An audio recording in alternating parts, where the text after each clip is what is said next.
Ika nga, kung gusto, may paraan.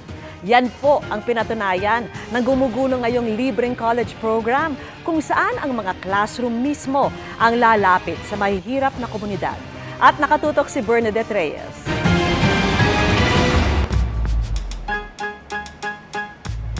Ordinaryong bus lang sa unang tingin. Pero sa loob, may mga mesa, upuan, whiteboard at TV. Welcome to our rolling classroom for today. Humigit kumulang 40 mga learners ang maaaring sabay-sabay na matuto sa converted classroom na ito.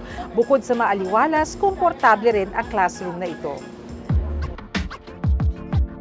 Ito ang Education on Wheels, programa ng Polytechnic University of the Philippines na layong tulungan ng mga kapuspalad na makagraduate sa kolehiyo. Sa ngayon, isa pa lang ang Education on Wheels na umiikot sa iba't ibang komunidad. Since ang ating university ay free education na, kaya inilapit namin yung libreng edukasyon doon sa mga kabataan na hindi makapasok sa universidad.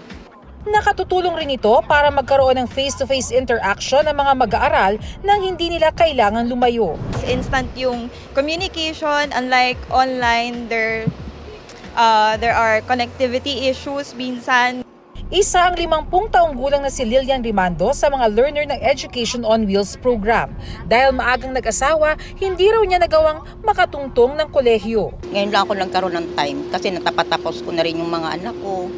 Sa ngayon po, yung sarili ko naman po ang binibigyan ko ng oras.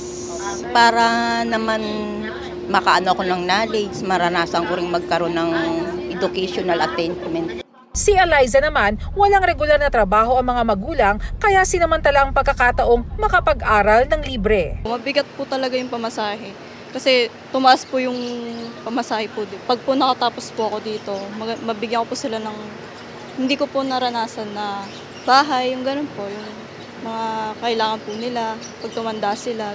Layon pa raw palawigin ang programa para mas marami pang matulungan. Siguro kung merong mga non-governmental organizations willing to partner with us, no? Pwede nilang i-shoulder yung ilang mga expenses na i-cover nung operation namin. So madali nating matutulungan yung mga kabataang estudyante na hindi makapag-aral. Para sa GMA Integrated News, Bernadette Reyes, nakatutok 24 oras.